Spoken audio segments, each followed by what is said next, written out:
Okay, this is a presentation of osteosarcoma. Now your OS is the most commonly occurring primary bone tumor, but it is not the most common bone tumor. Metastasis to bone is the most commonly occurring bone tumors, followed by hematopoietic bone tumors. Example, your multiple myeloma. Okay, now this is a bone forming tumor. To just give you some context, bone tumors are divided into bone forming and cartilage forming. There could be undifferentiated and multiple such classes in the classification, but osteosarcoma is a bone forming tumor. This information helps us understand two things: that in the histology you will see osteoid or new bone. Okay. Secondly, this helps us understand the age predilection. So, most probably this tumor will occur when there is rapid bone proliferation.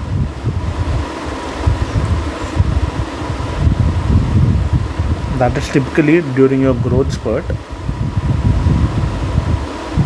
which happens during adolescence.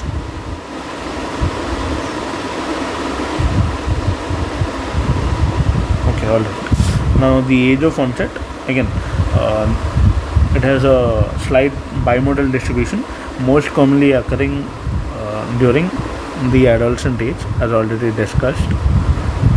This is also called as primary osteosarcoma. There is a subtle peak later on in the life that occurs secondary to some diseases like Paget's disease or chronic osteomyelitis. This is called as secondary osteosarcoma. Now what is the pathogenesis, or what are the mutations that are involved? There are inactivation of your tumor suppressor genes P53 and RB. Osteosarcoma can also occur in children who have retinoblastoma, so there is that association. Then there is loss of this tumor suppression gene CDK2NA, which codes for two tumor suppressor proteins P16 and P14. There is also increase in these inhibitor proteins, which respectively inhibit P53 and RB, and there is also MET amplification. Now talking about gross and histology, as you can see in the gross image,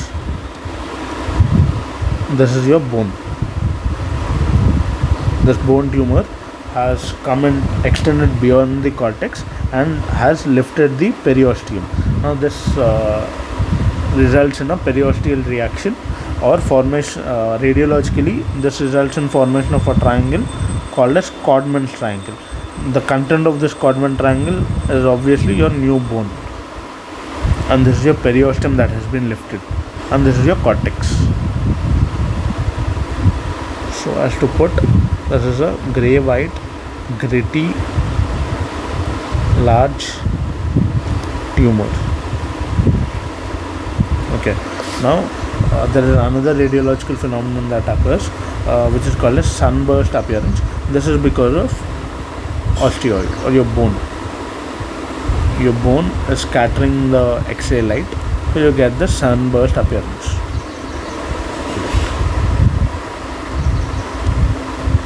Now histology, obviously you will see pleomorphic cells or dysplastic features like your increased NC ratio or your mitotic figures, then pleomorphic cells, etc. You will also see osteoid, the new bone, which is hyaline and eosinophilic. You will also see tumor giant cells. Now coming to clinical features, it is a painful, slow growing mass.